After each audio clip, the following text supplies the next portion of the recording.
Another listener question to talk through. Why is shoulder tension bad? I keep hearing this statement, but never get a proper explanation. Would love to get an answer. You're in the right place. Let's talk about it. The feedback I give to people is just hold the gun with your hands, not back, chest, shoulders, anything else. The reason for that is you'll be faster and get a better result the less tense you are. Sounds a little bit crazy, but let's say I'm shooting this manly plastic 9mm pistol. It doesn't weigh a whole lot, even with the flashlight on it. It's not going to weigh a ton, and this manly 9mm cartridge really doesn't recoil a lot. So a common example I do in class, just as a demo, roll my shoulders up, clamp down the gun super hard, 100 and 100, lean into it even with my body weight, and shoot rapid fire pairs.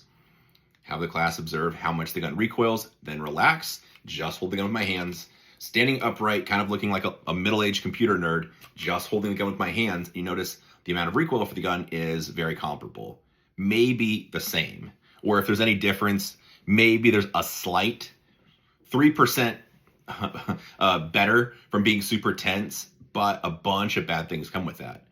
Mainly, anytime you want to move around, you have to unlock those muscles to move. If I want to transition the gun around and I have my shoulders locked out really hard because I want to punch out and hold that gun, then shoving the gun around the targets, it's going to be really tough to stop precisely.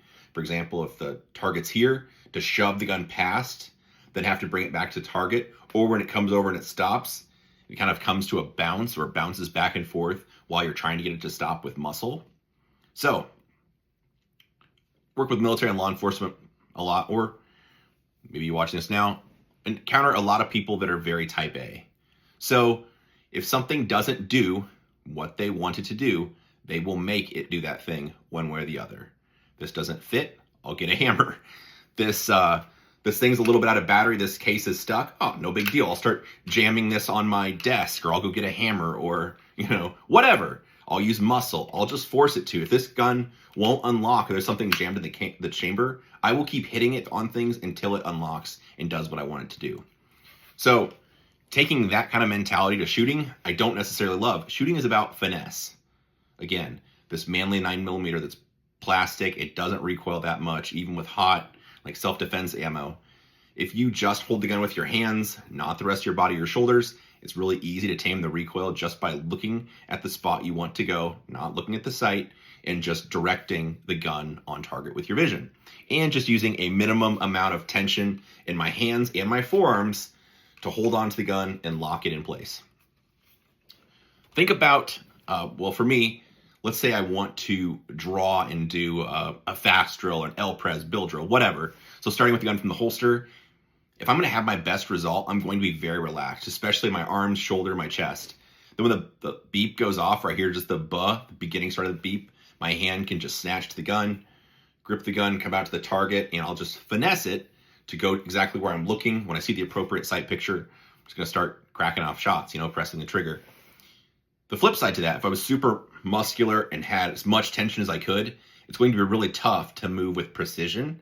So to move my hand over to the gun when it's in the holster and find the exact spot that I want my hand to be, as opposed to just shoving my hand at the gun and finding the wrong spot. Then when I shove the gun out to the target with all my muscle, it's going to be really tough to find the small spot on the target I want the bullets to go. So, kind of see the trend here. It sounds crazy, and it's simple, it's just not easy. So you want to just hold the gun with your hands and forearms, not any other part of your body. Any amount of extra tension you get, for example, rapid firing on a target, doing like a bill drill on target. So draw a gun on the holster and bop, bop, bop, bop, bop, bop. And while you do that, it's really tempting to want to lean into the gun a little bit, or clamp down with your firing hands, or tense up your upper body.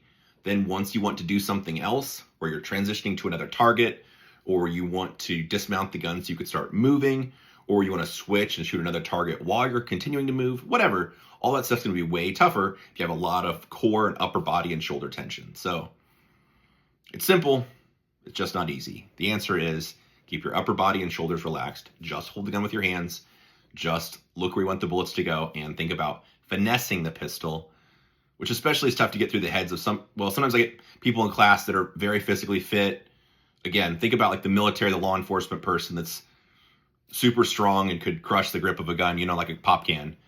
than trying to get that ingrained in that kind of a thought process where you're used to just forcing things to do things. Instead, finesse things, just hold the gun with your hands, and just think about being relaxed. So anyway, hopefully that's helpful. Gives you some things to think about or take to your training. If you have any questions, drop them below.